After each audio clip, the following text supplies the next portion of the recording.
Je suis né en Australie et j'ai commencé à être hacker à l'âge de 8 ans. Je travaillais dans une boîte qui faisait des céréales, des Choco Crispy. Un jour, j'ai fait un contrôle qualité. J'ai commencé par hacker le site des chasseurs de kangourous et il se trouve qu'ils tuaient aussi des aborigènes.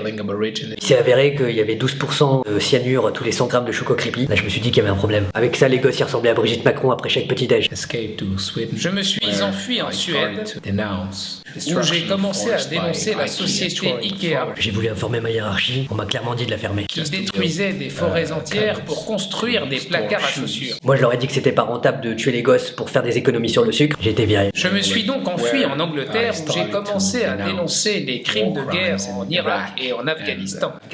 Quand je suis rentré chez moi, j'avais plus d'ordinateur, plus de smartphone. Ils m'avaient même pris le lave-vaisselle. Je suis recherché par la CIA, Scotland Yard J'ai commencé à recevoir des lettres anonymes. C'était carrément flippant. et même Colombo. Colombo est vraiment le plus relou de tous. Je suis allé voir la police. Ils disaient qu'ils allaient buter mon clébard. J'ai pas de chien. J'ai donc demandé l'asile politique en Algérie. Je me suis dit que là-bas, personne n'osera m'extrader.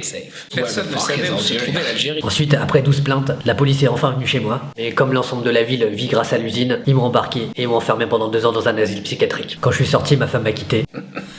J'ai donc décidé de suspendre mon activité Obélix. Alors je suis allé voir les journalistes. Mais manque de peau, le journal appartient au milliardaire qui détient l'usine, le cheikh Abdallah Abdul. En fait, ils ont fait un article à charge contre moi. Ils disaient que j'avais obligé les enfants à bouffer du cyanure sur les réseaux sociaux. Je sais pas comment c'est possible. Car les gens n'en ont décidément rien à foutre d'être manipulés. Et je suis extrêmement fatigué. J'ai pris 2 ans en première instance, mais comme le juge avait des actions Choco Crispy, j'ai été incarcéré 6 ans.